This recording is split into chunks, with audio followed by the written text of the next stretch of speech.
right? Aino means I. Ain in Arabic. Aino. Hur al-Ain. The beautiful eyed Hur al-Ain. Ain comes from the Aramaic, from the Syriac. Aino. Even the Hur al-Ain guys are is not an Arabic word. It's a Syriac Aramaic word. Aino. Ain. Do you hear it? Aino. So even Allah stole the word, Muhammad stole the word from the Aramaic language, our language. Guys, Syriac grapes are anwe, not aino. Do you hear it? So it's not grapes. They are actually women that Allah supposedly would give to the jihadi Muslim boys. Right? Anwe. So do you see? I just refuted the lie of anyone who will say these are not women. Right?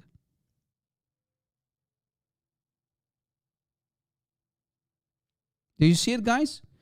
So don't ever accept any liar who will say, no, those are not women. No, they are women. You don't know your Aramaic language. I do. I just exposed that lie. So they are not grapes. They are actually women. Okay? Take a screenshot. If you ever see a Muslim or a wannabe scholar who will say, no, brother. These are grapes. No, they are not grapes. They are actually women. Okay? Yeah? Okay. Guys, let me play a couple of video clips. And we'll see what will happen after that.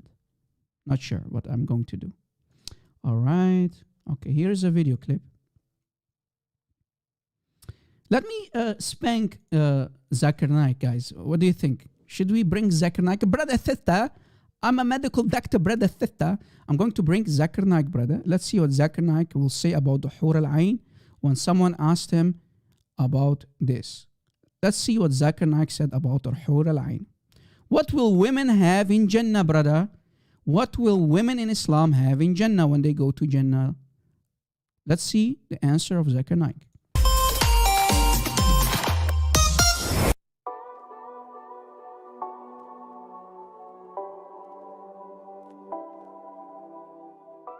And into the soul, and it is clear to them the miracle. So Allah takes it upon himself and into the soul, and it is clear to them the miracle. So Allah takes it upon himself. Many of the translations, especially the Urdu translations, have translated the word Hur as beautiful maiden. If the word Hur means a beautiful it means a beautiful maiden, then what will the woman get in paradise? Actually, the word Hur is a plural for Ahwar, which is applicable to the man, and Hawar, which is applicable to the woman. And it signifies the characteristic of Hawar, which means big, white, beautiful eye, and describes especially the whiteness of the eye. The similar thing is mentioned Al-Azwaj al-Mutahharin, many places in the Quran, in Surah Baqarah, chapter number 2, verse number 25, and Surah Nisa, chapter number 4, verse number 57, it says Azwaj al-Mutahharatun, which means... Guys, why is he screaming? Why is he screaming? I have no idea why he's screaming. He's so turned on. I understand when you talk about Hur al-Ain, you're going to get aroused and you get to really become aggressive, brother. I mean, imagine. Companions, pairs. So the word Hur is rightly translated by Muhammad Asad as spouse, and also by Abdullah Yusuf Ali. Abdullah Yusuf Ali as companions. So Hur actually means a companion or a spouse. It has no... So guys, what is Zakir Naik basically saying? Zakir Naik is saying that Hur al-Ain can be males too. So Zakir... Lord have mercy. Zakir Naik said, basically, Hur al-Ain are males too. I never seen a male with huge, big, melon-sized boobies. Zakir Naik, you're an idiot. You don't know even Islam. And, these people that are in the crowd listening to you, they are a bunch of idiots like you. Why are they not taking you from the stage and force you to eat your words? Because you just called Muhammad, and you called the Quran, you called Allah himself liars. No, Hur al-Ain are only Females, you idiot. You want to be Muslim. You're a liar. You just called your own prophet a liar, Zakir Naik. No gender. For the man, he will get a good lady. For the man, a companion or a spouse. It has no gender.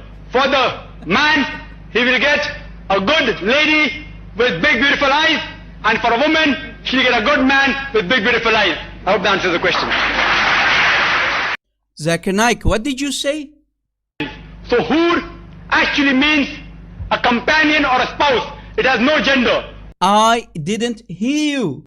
So hur actually means a companion or a spouse. It has no gender. Please, one more time. So hur actually means a companion or a spouse. It has no gender. For the man, he will get a good lady with big beautiful eyes.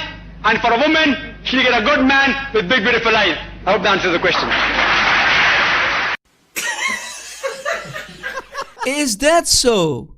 Men are Hur al-Ain as well, Mr. Zakir Naik? Really? Let us see if that's true. Let us see if Hur al-Ain can be men too, according to Zakir Naik. Or did he just lie to his audience who do not know Arabic, who do not know about real Islam? What does Quran, what does Islam truly says about Hur al-Ain? Can they be men too, like Zakir Naik just said? Or did he lie? Let us see. Now, is Zakir Naik correct about this? What does the Quran actually truly say about the Hur al-Ain?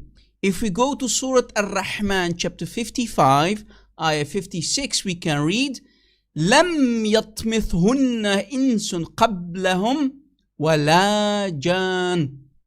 Meaning, they are untouched, those maidens are untouched before them by any man or jinn. Now the word يَطْمِثْهُنَّ in the Arabic means, actually it's describing what is inside the female private part, and it's the hymen, which is untouched.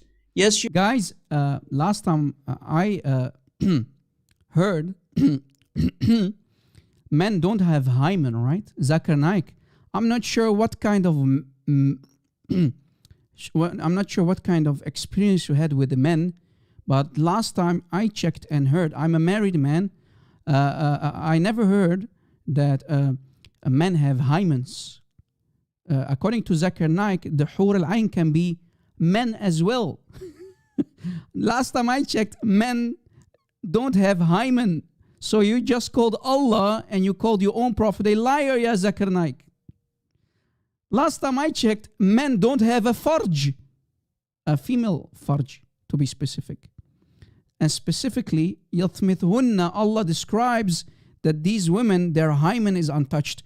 Neither by any man or any jinn. You idiot! Zakir Naik, you're an idiot. You're not even a Muslim. You heard it correctly? The hymen is untouched, but they have to be, sugarcoating the ayah here. So it's actually describing what is inside the female private part. And that part, the hymen, is untouched. Thank you. By no man or any jinn. Did you catch it? And if we go to chapter 78, Surah An-Naba, ayah 33, chapter 70. Yeah, we already mentioned that they are going to have swelling breasts. Last time I checked, men don't have big melon-sized boobs. I mean, maybe if you're a transsexual, you did some surgery, you want to look like a woman. That's a different story. Zakir Naik, may Allah give you males with big breast and untouched hymens, Zakir Naik. If that's your desire, ya Zakir Naik, guys, oh boy, maybe Zakir Naik's like men who have untouched hymen with big boobies. Maybe that's his wish. Allahu Alam.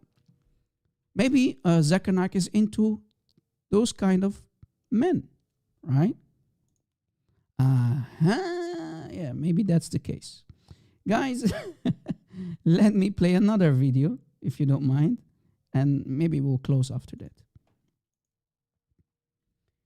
Here is a video, guys, that will spank the lie of Zakir Naik. Muhammad, is not proud about Zakir Naik because other scholars will spank Zakir Naik. The question about the Hur al-Ain. He said the men in Jannah, we know, will be receiving Hur al-Ain. But what about the women? What about the women? What will they get? Well, we are told that they will only receive their husband. Women, according to Zakir Naik, will get Hur al-Ain in the shape of male Hur al-Ain. But this sheikh just spanked Zakir Naik and proved that Zakir Naik is a liar. Again. About the Hur al-Ain. He said the men in Jannah, we know, will be receiving Hur al-Ain. But what about the women? What do they receive? What will women get? Well, we are told that they will only receive their husband. And one single person. Because by default, women can only love one man. Subhanallah, by nature, Logic, Allah this created them unable to love more than one man. Yeah. But Allah created men to have the... Women can't, like men, they can't love more men, unlike men. Men can only have many women, but women can't have those desires. Yeah, Sheikh, come on, Sheikh. You're not kidding anyone, right? Guys, the Sheikh is saying women cannot have the same sexual desires like men. Women cannot lust after many men, like the Muslim man. You're an idiot. You're a half idiot, like Zakir Naik, but you're half. No, you're not complete idiot. But Allah created men to have the capability of loving more than one woman. And we are told, and we believe Allah, and all the sisters should have their trust in Allah, that they will be satisfied in paradise. They should not doubt Allah's generosity and reward to them. Yeah, Allah is very generous, brother. Allah will give you big boobs. Allah will make you 33 years old. He will give you big boobs. Your vagina will be tight like Muhammad, right? That's what the hadith said. Very desirable front passages. So your vagina will going to look like a very young vagina, very tight, brother. Don't worry. That's what Muhammad promised you, right? Don't worry. That's what the Sheikh is saying, right? And reward to them. Allah's generosity and reward to them. And having said that, I would have expected this question to come from a sister, not from a brother. So I would have thought that the brother should be happy. Yeah, but be again, happy, it's a valid question. Allah is very generous, brother. Allah is a big pimp of pimps. Don't worry, be happy. Let us move on to the last video clip, guys. And here we have an Arab sheikh. He's going to tell us a lot of beautiful stuff about the Hur al-Ain. So if you decide for some reason today to take your shahada, the sheikh will explain to you what the Hur al-Ain are and how many Hur al-Ain you can get. لكل إنسان مسلم في الجنة كم؟ لكل مسلم في الجنة حوريتين، هذا أقل شيء. كل حورية لها 70 وصيفة معها. الحورية حلالك. So guys, you will get 2 Hur al-Ain, but those 2 Hur al-Ain, those 2 female Hur al-Ain with a big breast and very beautiful vagina, every Hur al-Ain will have what? 70 companions. So guys, 2 times 70, okay? So you already have 140 plus the original 2. So you have 142, right? If I'm doing the correct calculation, right, guys? 142 at least, right? Let me go back. جنة حوريتين، هذا أقل شيء. 2 حورية, okay. كل حورية لها 70 وصيفة. Okay, so 70 plus 70 and the 2 hurs, right? So that's 142. Okay. معها الحورية حلالك والوصيفة حلالك. ولكل امرأة من أهل الدنيا دخلت الجنة 70 حورية. So if you, let's say Allah will give you, guys, let us not calculate. It's going to be a huge numbers of women. Do you see it? For every wife that Allah will take from hellfire, guys, remember the hadith? We showed you the hadith. Every, let's say, Jewish recycled wife from hellfire or a Christian woman from hellfire that is recycled by Allah, she will also have 70 hurs or companions. Wow! الجنة 70 حورية. فترتيب نساء الجنة 4. أول شيء امرأة الدنيا، هذه رقم 1، معها 70 حورية. ثاني شيء الحورية، معها 70 وصيفة. الثالث الوصيفة، 3 أنواع، عفوا 3 أنواع النساء في الجنة 3. Brother, you're going to drown in so many women, man. I mean, I am a married guy. I'm happily married. Imagine if I have more than one wife, I'm going to drown, man. I can't handle more than one wife. What are you going to do with so many women, man? You're going to drown as if you're in an ocean, man. Can you even breathe? I mean, you know, those big melons might cause you to choke. You're going to choke on the melons, man. امرأة الدنيا وهي الملكة التي حالها كحالك. 2 الحورية وهي كملك اليمين وتوصف كما وصف الولدان المخلدون. أزوج في الدنيا بزوجة، فعندك واحدة زوجة، زوجتك اللي في الدنيا، ثم 70 حورية معها حلالك، ثم مع كل حورية 70 وصيفة، أصبح كم عندك من امرأة؟ How many women you have? هذا أقل واحد. This is the lowest Muslim, brother. The lowest Muslim will get basically almost an unlimited number of women. So what about the best of best Muslims? I mean, Abu Bakr or Umar or Ali, brother, they will drown in women. طيب لو فرضنا عندك 4 زوجات. Wow, if you have 4 مع wives, كل واحدة 70 حورية. مع كل حورية 70. Muslims, make sure to marry 4 women ASAP, because every woman will give you 70. وصيفة. كم صار الجميع؟ أعانكم الله. May Allah be generous to you, brother. Keep laughing, brother. I mean, the guy is already thinking that he's going to Jannah very soon. Look at the beautiful, I mean, oof.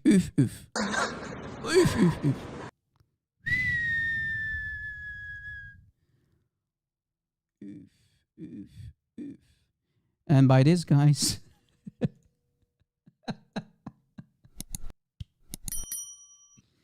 guys, don't we always say the only miracle in 2021, it's about to become 2022. The only miracle today is that there are over 1 billion brainwashed fools out there who believe that Islam is the truth. Lord have mercy. Guys, thank you for watching. Go watch our dear brother, the living legend himself, Christian Prince. Thank you for your amazing support. It turned out to be not a live show, a day of days today. I hope many Muslims will leave Islam because of this live stream. Make sure to download or at least share our videos live on air, on social media and whatnot. Make sure to spread our videos. Thank you for being here. Thank you for your financial support, for your awesome prayers, because my headache is almost gone. Thank you so much, guys. God bless you. I beg my Lord and Savior to bless you, your loved ones and families. And Lord willing, we will see each other again very soon in another live show. God bless you. Have a nice day. Thank you for being here. And don't forget, our admins also provide the timestamps, right? And Phil Herrera and others will also post the references that we used in the comment section under this very video. Thank you for watching, and God bless.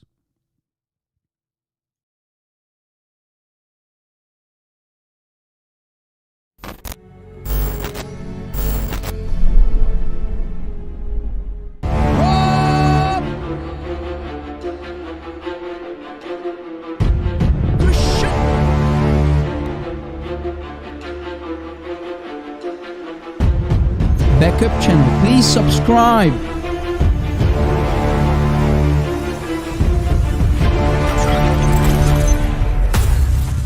Did you subscribe, guys?